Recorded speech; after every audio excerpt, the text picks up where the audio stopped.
sont membres de l'association des femmes de l'Office togolais des recettes AFOTR, portée sur les fonds baptismaux le 8 mars 2021. Il s'agit ici de leur première assemblée générale statutaire et élective. À cette grande rencontre qui s'est déroulée en présentiel et en mode virtuel pour celle de l'intérieur du pays, les statuts et le règlement intérieur de l'association ont été examinés et adoptés.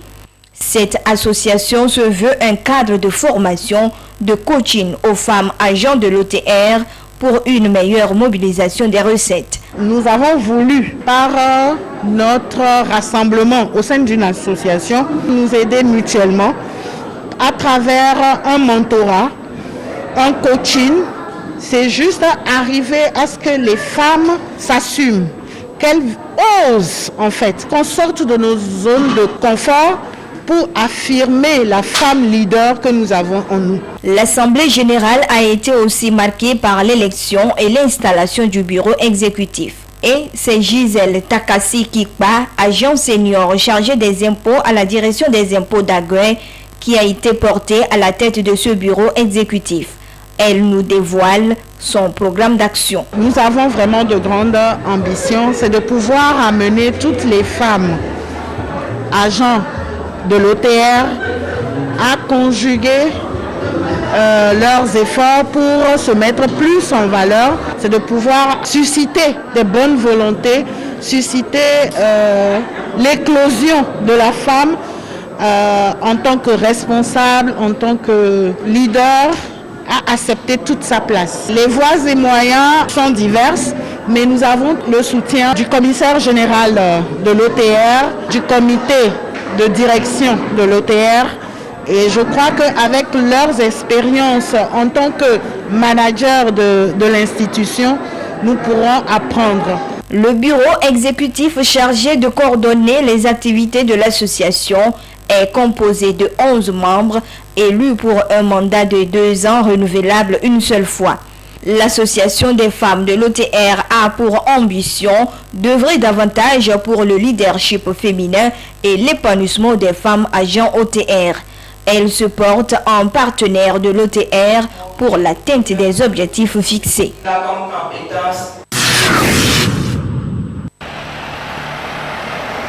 Depuis quelques semaines, l'harmattan bat son plein dans la capitale Lomé. La population fait face en cette période à un vent sec, froid et poussiéreux.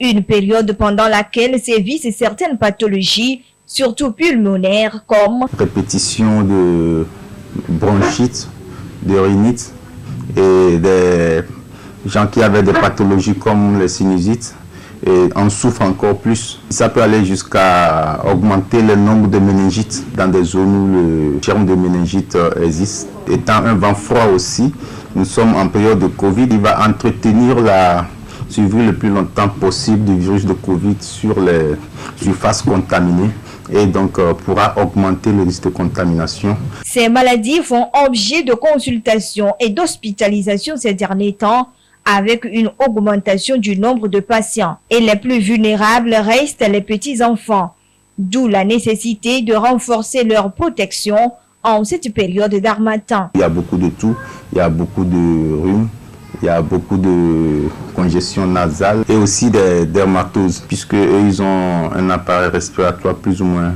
faible par rapport au nôtre, donc ils sont plus exposés. Et là, même ils sont exposés jusqu'à la peau, puisqu'ils ont une peau fragile et le vent étant un vent sec, expose la peau. On traite, ça revient, c'est à répétition.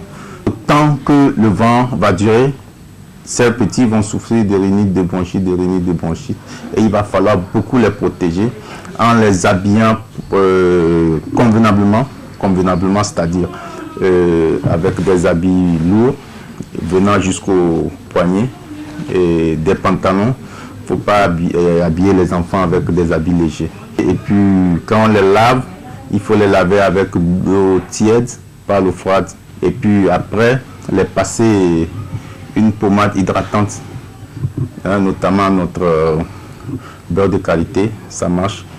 pour éviter que la peau soit trop sèche. En période d'harmattan, vraiment, il faut qu'on change d'habitude vis-à-vis surtout donc nous-mêmes aussi, vis-à-vis surtout des tout petits. Les enfants qui vont à l'école, même si l'enfant dit qu'il n'a pas froid au moment où il va à l'école, mettez-lui son pullover dans son sac.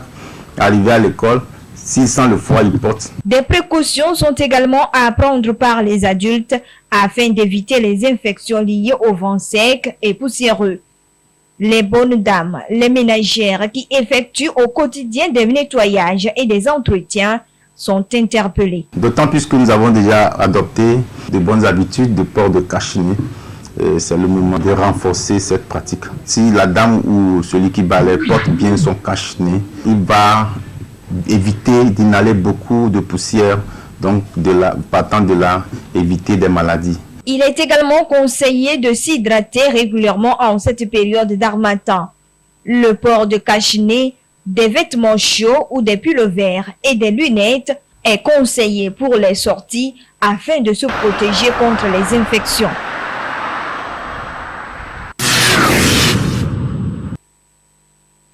Les temps d'harmattan sont des périodes où les enjeux liés à la circulation et à la sécurité routière sont plus élevés. Ces temps sont souvent marqués par l'apparition les matins et en début de soirée d'un amas de fines gouttelettes d'eau appelées brouillard. Réduisant considérablement la visibilité des usagers de la route, le brouillard les expose à plusieurs dangers sur la route, dont les accidents. En cette période de brouillard et d'harmattan, les usagers sont beaucoup plus exposés au risque d'accident, dû au fait que la visibilité est tellement réduite. En temps de brouillard, les risques d'accident sont beaucoup plus élevés. Voilà pourquoi nous devons toujours veiller à notre sécurité et à la sécurité des autres. Lors de la formation, nous parlons de tout ça, des conduites à tenir quand tout est normal et des conduites à tenir en temps d'intempérie. En ces moments, nous devons beaucoup redoubler de vigilance. On dit souvent que mieux vaut arriver tard que jamais. Donc, nous ne devons pas être pressés en route, puisque en circulation, nous ne sommes pas en compétition avec qui que ce soit. Pour ainsi donc échapper aux conséquences dramatiques pouvant résulter de la présence de brouillard sur la route, les spécialistes du code de la route recommandent certaines dispositions pratiques. Nous savons tous que la réglementation, la limitation de vitesse en agglomération, c'est 50 km/h. Mais partant de brouillard, est-ce qu'il faut aller jusqu'à 50 à l'heure? Non, il faut rouler beaucoup plus en dessous de 50 km/h. Nous devons aussi allumer les feux pour voir et être vus par les autres usagers. Les motocyclistes, quant à eux, ils doivent impérativement essuyer régulièrement leur visière de casque pour beaucoup plus de visibilité. Avant de rentrer dans son véhicule le matin, les contrôles nécessaires, il faut les faire. On doit vérifier si nos feux fonctionnent, on doit vérifier si il y a présence de nos huiles et si ces huiles sont en bon état. Pour les conducteurs d'engins à deux roues, comme nous savons tous que partant de brouillard, la visibilité est réduite, nous devons préférer porter des gilets de sécurité pour que les gens puissent vite remarquer notre présence. Puisque ces gilets sont équipés de catapultes qui vont permettre aux autres usagers de nous voir. La sécurité routière de nos jours constitue un défi pour les autorités au regard des décès causés par les routes. Ainsi, faire preuve de prudence pendant la circulation et surtout en ces périodes de brouillard pourra éviter d'aggraver la situation. Une formation professionnelle, méthodique et complète à une autre. Mademoiselle Gloria Stella a aimé le métier de couture et après la période d'essai, elle a réuni les moyens pour signer son contrat d'apprentissage. Comme dans tout corps de métier, la signature d'un contrat d'apprentissage est une étape importante avant de poursuivre la formation. Et presque tous les apprentis que nous avons rencontrés dans les ateliers de couture visités ont respecté la démarche. En matière de contrat, quand j'étais venu, c'était pas facile pour moi. Mais grâce à Dieu et grâce à ma soumission, tout va mieux. Le boulot du stylisme et du modéliste est un boulot passionnant. Je suis prête à avancer et finir les 3 ans dans l'apprenti. Le contrat d'apprentissage est un accord de volonté réciproque signé entre l'apprenti et le patron. Il est aussi important pour l'apprenti que le patron. Le contrat de l'apprentissage est un point clé avant que l'apprenant ne commence sa formation. Il y a plusieurs types de contrats. chacun avait sa particularité. Moi je veux faire ça, moi je veux ça, moi je veux venir à telle heure, moi je veux ça. Et puis c'est toujours un consensus entre le patron, l'apprenant et les parents de l'apprenant. Et puis ça marche. La durée de formation, ici chez moi c'est 3 ans. Mais il y a certains qui viennent, ils demandent qu'ils vont faire 2 ans. Ça dépend de la capacité de la personne même. Tu vois, si la personne demande qu'il veut faire moins, donc il va payer plus que celui qui veut faire 3 ans. Donc il y a tout cela qui joue. Comme si c'était là, non, il y a de rivières domées. Et il y en avait contrat. Mais dodo de moulin coup de vieux domoa. Les vieux chamanians qui bévent. Donc il faut que contrat de la nomia domé. Contrat non bien. Pour le sport passe à mieux. De là que contrat peut-être les bébés n'a c'est pas cette médecine.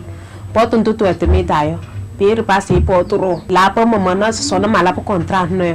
Son ma passe de médecine. Des conditions sont à remplir avant de signer un contrat d'apprentissage. Dans ce processus, il y a des droits, des devoirs et des obligations pour les deux parties. Dire que le patron a le droit d'apprendre à l'apprenti ce qu'il doit savoir et le patron aussi doit prendre l'apprenti comme il était son propre enfant. Il doit essayer de lui donner un amour pour que l'apprenant aussi puisse avoir l'amour du métier. La jeunesse aujourd'hui veut tout avoir en même temps sur le champ. Si certains se décident à venir se faire former, là, il faut vraiment les accueillir et savoir comment le patron aussi doit se comporter envers les apprenants. Et l'apprenant a aussi le devoir de respecter son patron, de respecter ses supérieurs et de respecter les clients aussi qui viennent dans l'atelier, doit être à l'heure. Et tout cela se dit dans le contrat. Le patron doit tenir fort l'apprenti, doit faire d'une manière que l'apprenti réussit. Il doit montrer la connaissance. Tel que l'apprenti peut être en bête, mais le patron, le devoir, c'est de faire tout pour que l'apprenti réussisse. Et le devoir de l'apprenti, est-ce que l'apprenti doit être soumis, doit être doué, doit être respectueux pour pouvoir prendre la connaissance chez le patron. La réussite d'une formation passe par le respect du règlement intérieur. Les apprentis et les patrons d'ateliers sont invités à se conformer aux dispositions contenues dans le contrat d'apprentissage pour assurer une bonne formation.